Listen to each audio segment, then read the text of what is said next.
ये कहानी 16 साल के लड़के रोजन पे आधारित है, जो अपने घर की सारी औरतों के साथ घपाघप करके उनको प्रेग्नेंट कर देता है और वो अपने इस महान काम को कैसे अंजाम देता है वो हम आज की इस एक्सप्लेनेशन में देखने वाले हैं। आज मैं जिस मूवी को एक्सप्लेन करने वाली हूँ उस मूवी का नाम है what all French womens want और ये मूवी 1983 में रिलीज हुई थी। मूवी के स्टार्टिंग में हम 16 साल के रोजर को देखते हैं। रोजर अपनी स्कूल की छुट्टियों की वजह से घर आ रहा था। तब उसके घर की एक मेड मिस लपीतो अपने घोड़ा गाड़ी से उसे घर ले आ रही थी और घोड़ा गाड़ी चलाते समय मिस लपीते के हिलते हुए पपीते देख के रोजर उसे घूरने लगता है। ये चीज मिस लपीते भी नोटिस करती है, लेकिन वो उसे कुछ नहीं कहती। घर पहुंचने पर रोजर की माँ उसे पूछती है कि तुम्हारे पैंट पे मेयोनीज कैसे लगी, लेकिन यहाँ हम व्यूवर्स को पता है कि घोड़ा गाड़ी चलाते हुए मिस लपीते के हिलते हुए पपीते को देखकर रोजर अपने आप को रोक नहीं पाया। तभी रोजर की मासी मार्गरेटा उसे बोलती है कि इस उम्र में ये सब चीज नॉर्मल है और ये कह के वो रोजर की पैंट साफ करने लगती है। रोजर की एक छोटी बहन भी थी जिसका नाम भरता था।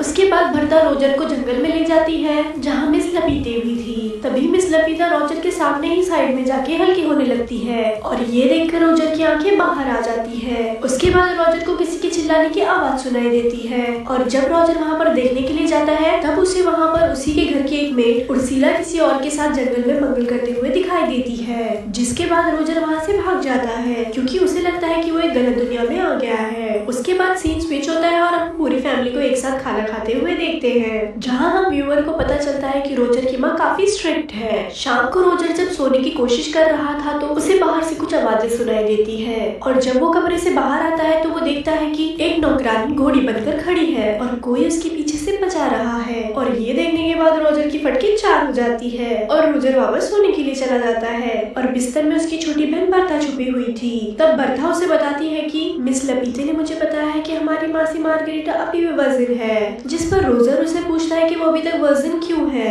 जिस पर बर्था उन्हें बताती है कि उन्हें मर्दों से डर लगता है और इसलिए उन्होंने अभी तक शादी नहीं की है। तभी वहाँ अचानक से नैनी केट आ जाती है और केट का काम बर्था का देखभाल करना था। बरखा के वहाँ से जाने के बाद केट रोजर का ब्लैंकेट हटाती है, जिस पर रोजर अचानक से डर जाता है क्योंकि रोजर का पप्पू खड़ा हो गया था और उसे देखने के बाद केट भी थोड़े बहुत मजे ले लेती है। अगले दिन बर्था रोजर को एक नदी के किनारे ले जाती है जहाँ उसके घर की सारी मेड एक दूसरे से नहाते नहाते अपनी सीक्रेट शेयर कर रही थी। बर्था और रोजर अपने घर के 4 मेड को चुपके से देख रहे हैं। तभी नदी के किनारे 3 नमूने आ जाते हैं और ये तीनों भी रोजर के घर में काम किया करते थे और वो तीनों भी अपना पप्पू बाहर निकाल के मेड के सामने ही हल्के होने लगते हैं और वो अपना स्पाइडरमैन मेड को दिखाने लगते हैं। तभी उर्सला बोलती है कि तू शेर तो मैं छवा शेर हूँ। तभी उर्सला उन तीनों को अपना पिछवाड़ा दिखाने लगती है और उसके पिछवाड़े का दर्शन भरता और रोजर भी पेड़ के पीछे से ले रहे रहते हैं। अगले सीन में रोजर की बड़ी बहन एलिसा अपने पापा के साथ आती है और सब लोग उसका वेलकम करते हैं। एलिसा आते ही सब लोगों से गले मिलती है और जब रोजर की बारी आती है तो वो उसे फोरहेड किस करके वहाँ से चली जाती है, जिस पर रोजर सोचता है कि मेरे अंदर कांटे लगे थे क्या। तभी बर्था रोजर को एक चर्च में ले जाती है जहाँ दोनों छत पर छिप जाते हैं। तभी वहाँ मार्गरेटा आती है और वो चर्च के पादरी से अपनी सारी बातें बताने लगती है और वो पादरी से बोलती है कि जब से रोजर यहाँ आया है तब से मैं उसके साथ सपने में धक्का पेल करती हूँ। ये सारी बातें रोजर भी सुन रहा था। ये सुनने के बाद रोजर बहुत ज्यादा खुश होता है और बहुत ज्यादा एक्साइटेड हो जाता है, जिसके बाद वो पादरी के बगल में गिर जाता है और पादरी इन दोनों को रोजर की माँ के पास ले जाता है, जिस पर रोजर की माँ पादरी से बोलती है कि आप ही बताइए मैं इन दोनों के साथ क्या करूँ। जिस पर पादरी बोलता है कि आप रोजर के पिछवाड़े पे मार मार के उसके पिछवाड़े बंदर की तरह लाल कर दो, तभी इसे समझ आएगा और ये काम मार्गरेटा अपने शुद्ध हाथों से करेगी तो इसे ज्यादा मजा आएगा। रोजर की माँ मार्गरेटा से बोलती है कि तुम एक हंटर लो और शुरू हो जाओ। पहले तो मार्गरेटा ये करने से मना करती है, लेकिन रोजर की माँ के फोर्स करने के बाद वो ऐसा करने लगती है और वो रोजर के पिछवाड़े पे मार मार के उसे बंदर के पिछवाड़े की तरह लाल कर देती है। रात को सोते समय रोजर को फिर से बाहर से किसी की आवाज सुनाई देती है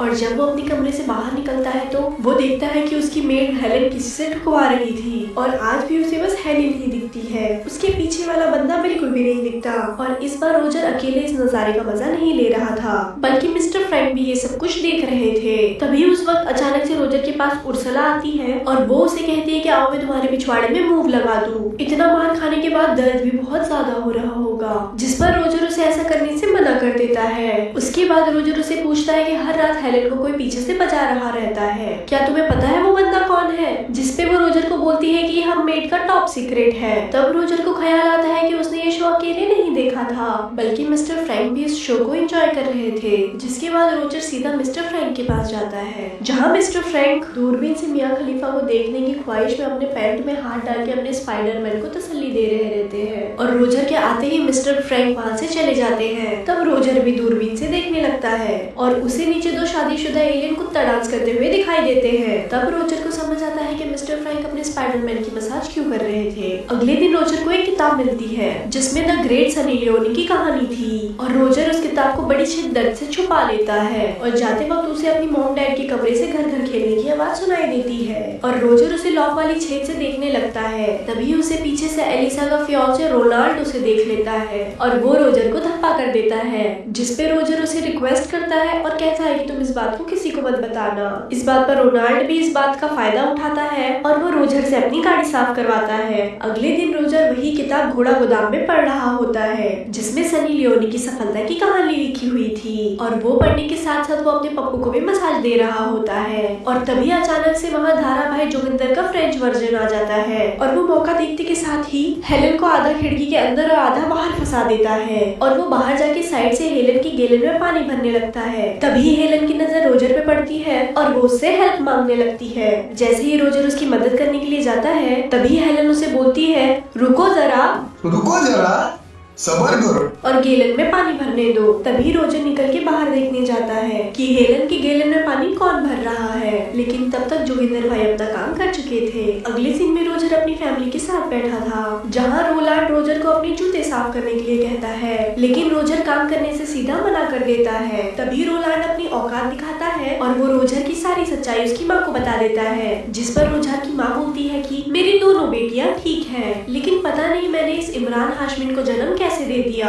जिसके बाद रोजर अपनी सनी लियोनी वाली किताब को अपनी बहन की किताब से बदल देता है और वो छुप के देखता है कि वो इस किताब को पढ़ेगी या नहीं। उसके बाद एलिसा उस किताब को पढ़ के ऐसा रिएक्ट करती है जैसे उसे धरती पर स्वर्ग मिल गया हो। उसके बाद रोजर किचन में जाता है जहाँ उर्सला होती है और वो मौका देख के उर्सला को वहीं घोड़ी बनाने लगता है, लेकिन तभी अचानक वहाँ एक दूसरी मेड आ जाती है और रोजर वहाँ छुप जाता है। जिसके बाद रोजर सोचता है कि मेरे ही किस्मत में एल लगे हुए हैं। तभी उसके दिमाग की बत्ती जलती है और वो मिस लबीता के पीछे उसके पपीते दबाने जाता है, जिसपे मिस लबीता उसे पहले मना करती है कि ऐसा मत करो, लेकिन थोड़ी देर बाद उसे मिस लबीता कहती है रोजर मेरे बच्चे जितना बजाना है तुम बजाओ। लेकिन वहाँ रोजर की नोबिता वाली किस्मत चमक जाती है और बाहर कोई जर्मनी और फ्रांस के बीच में जंग का ऐलान कर देता है और सबको पता चलता है कि जर्मनी ने फ्रांस से जंग का ऐलान कर दिया है। अगले दिन सब लोग युद्ध में जाने की खुशी मना रहे होते हैं, लेकिन रोजर की हालत ऐसी होती है जैसे उसने ढिंडोरा की लॉटरी जीत ली हो। लेकिन फ्रांस में एक नियम था कि वॉर में जाने से पहले वो सब लोग अपनी बीवी को टीवी के सामने घोड़ी बनाएंगे।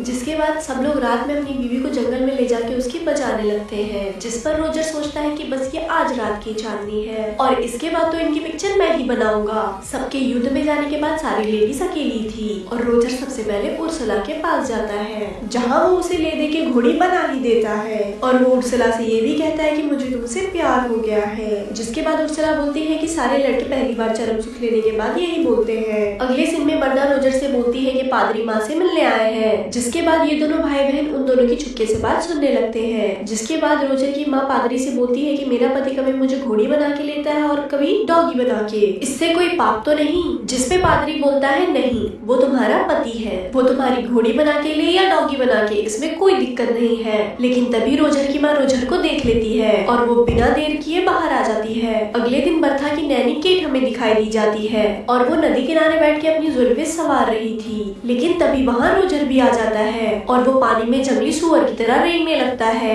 पहले तो रोजर केट से मजे लेता है, लेकिन जैसे ही वो देखता है कि वो भी राजी है, वो मौके पे चौके मार देता है और वो दोनों वहाँ पर घपाघप करने लगते हैं। अब रोजर पूरी तरह से अल्टीमेट हरामी बन चुका था, जिस पर रोजर सोचता है कि अब सारी औरतों का मटका मैं ही फोड़ूंगा। और अगले दिन रोजर का बाप वहाँ छुट्टी लेकर आ जाता है और रोजर देखता है कि मार्गरीटा और केट उसके माँ बाप को घर घर खेलते हुए देख रहे हैं, जिस पर रोजर उनसे कहता है कि तुमसे ना हो पाएगा और ये बोल के वो वहाँ से घर भी चला जाता है। ये देख के उसके माँ बाप हैरान हो जाते हैं और रोजर को वहाँ से भगाने लगते हैं। जिसके बाद मार्गरेट अपने कमरे में सोने के लिए चली जाती है, लेकिन रोजर उसके कमरे में उसे धप्पा कर देता है और उससे पूछता है कि क्या तुम अभी तक वर्जिन हो, तो आओ मैं तुम्हारा गेम बजा देता हूँ। जिसके बाद वो दोनों घबाघब करने लगते हैं। उसके बाद हम फिर से हेलन को देखते हैं जो चाय नाश्ता लेकर आ रही थी, लेकिन इस बार युद्ध में जाने की वजह से उसका बचाने वाला कोई नहीं था। तभी वो रोजर के कमरे में जाती है और रोजर उसे पीछे से पकड़ लेता है और वो उसे घोड़ी बना देता है। अगले दिन रोजर एलिसा के पास जाता है जहाँ वो घोड़ों को घास खिला रही थी,